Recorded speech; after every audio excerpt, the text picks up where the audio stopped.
Okay, g'day again.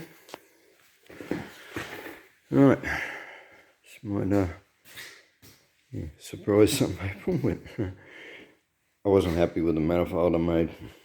I was having trouble starting.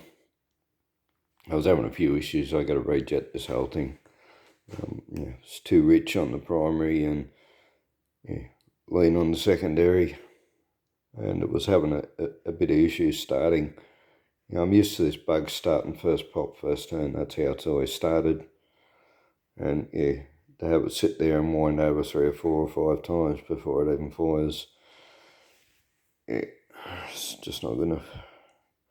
Anyway, I've come to the conclusion that this top tube had too much volume. I'll show you it actually. It's on the floor over here. I'll do a comparison.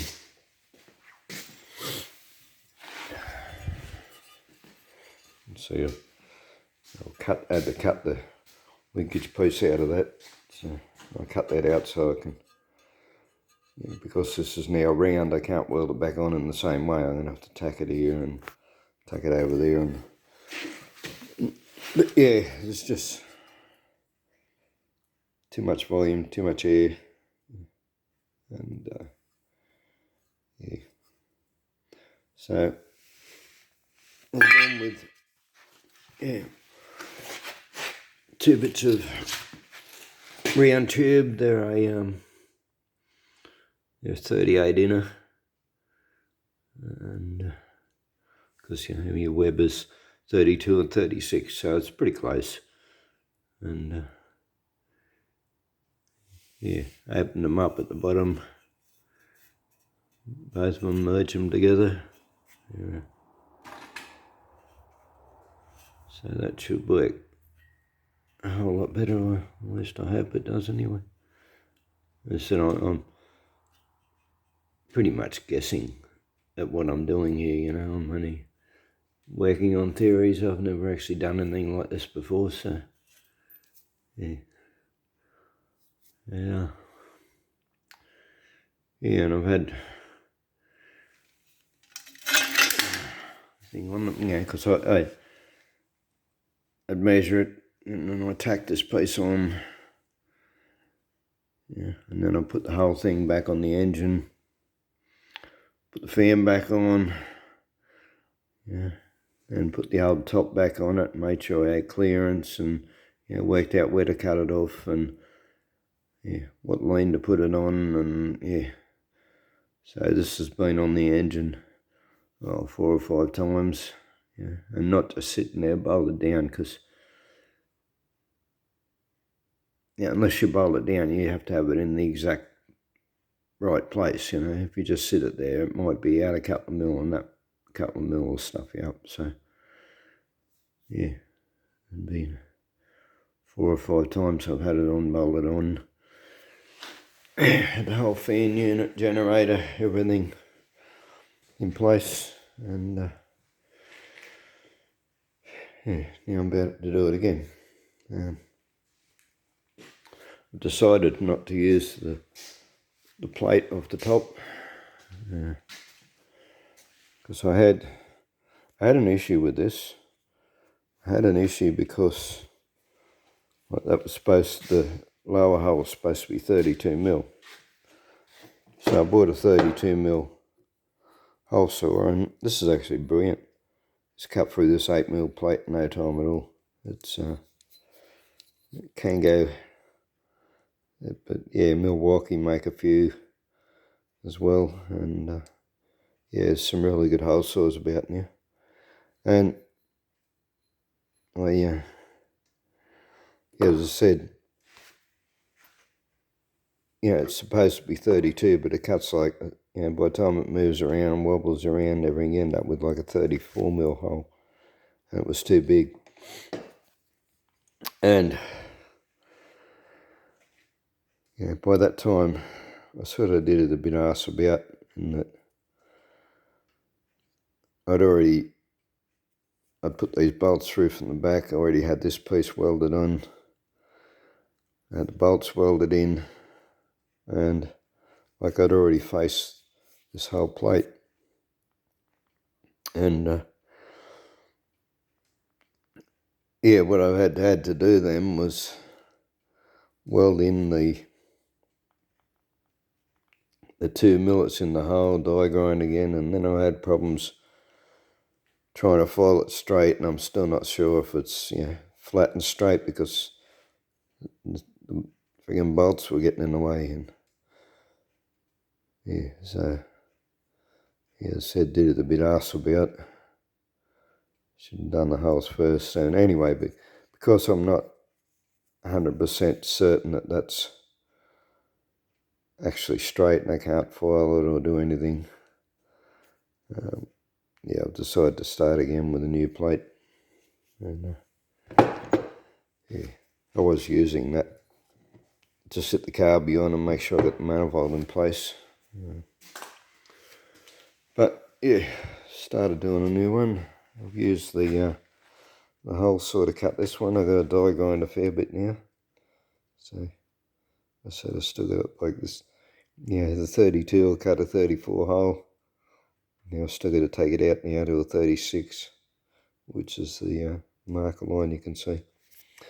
On this one, I was going to go into town and buy a smaller one, like hoping for like a 30, 28.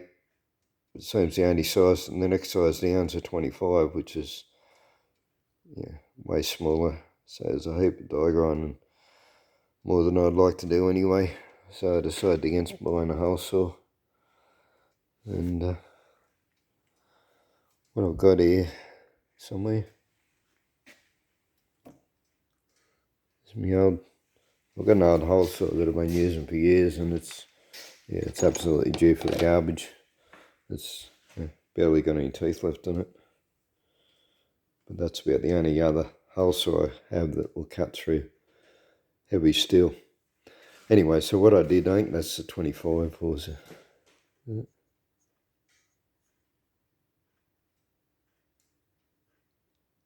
Yeah, 25. So what I've started doing, I put this in there, just use it, like it still sort of works enough to mark a line in it. And I've now got a 1/8 drill bit, and I'm drilling holes right next to each other, leaving about 1/2 mil between them. And I'll continue doing that. Just with the 1/8 drill bit. And when I get all the way around, what's left of this hole saw will be enough to snap the bridges between the holes and get it out. And then I'm going to do a whole lot of die grinding. I'm going to tap those threads and screw studs in them, which is what I should have also done with the other plate. And anyway, I'll file it off late, and I'll do that before I even cut it off, because it's quite handy having it sitting there as it is on the angle. So I'm going to get the whole top finished before I cut it out of the angle bar. Yeah, get it all nice and flat and ready to go. And as I said, then we'll sit the manifold back on.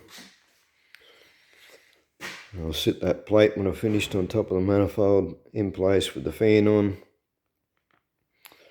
I'll tack it front and rear. And I'll sit the carby back on it, and with the studs in it, make sure it's all lined up and manoeuvre it. I was going to say if necessary, but it's more than likely you take it in place and it won't be exactly right. So get it all manoeuvred around, and then I'll finish welding it. And then I'm sitting here now waiting for. It's another thing I should have done. It's just short of money, as I said. Got the crank ground, new mains, big ends. I didn't do the little ends, so I can do that later. I'll probably want to bore it again later on anyway.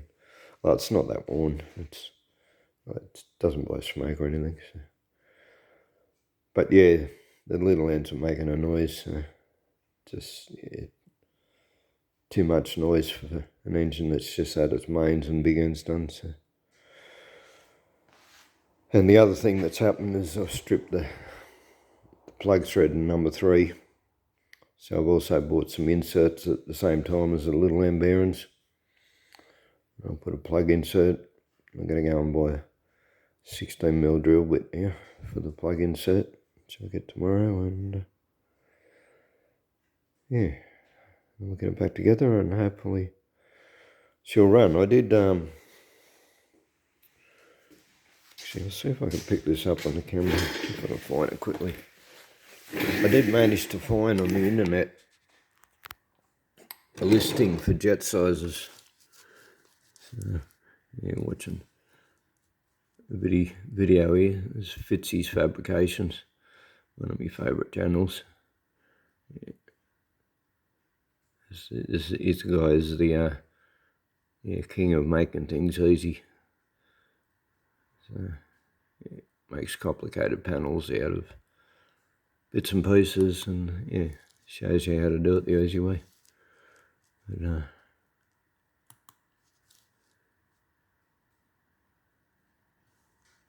I think I've got it under favourites, I had. Or bookmarks, I should say.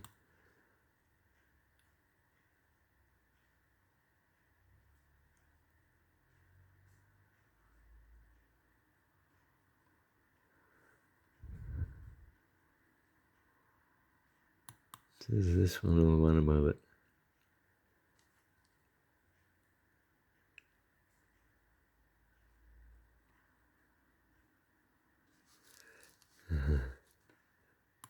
How annoying.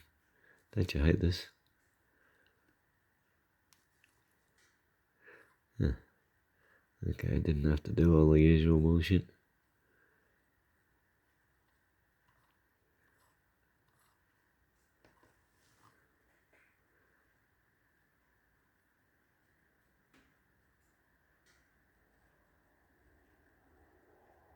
No, this is the wrong site.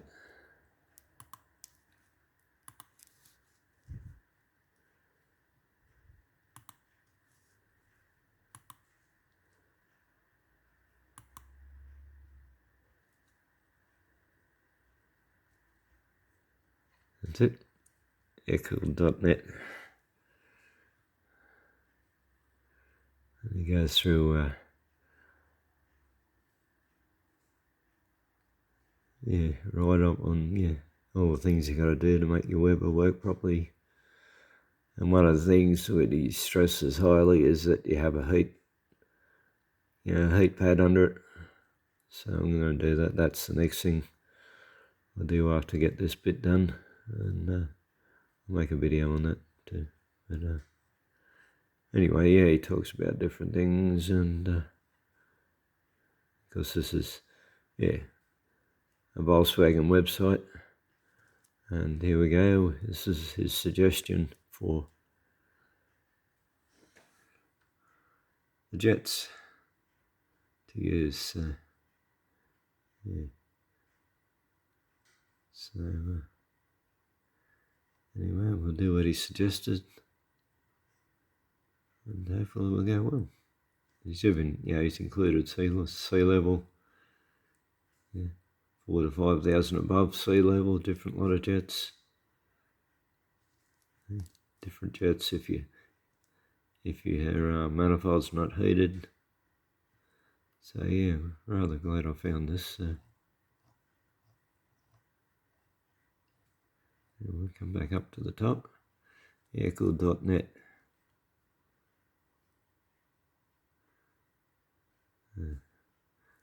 Anyway, there you go. Okay, we'll leave it at that, and I'll get on with it, and I'll give you an update when I get a bit further. I'll definitely do a video of the the heat pad that I put under it. So stay tuned if you're interested. Okay, thanks for watching. Bye.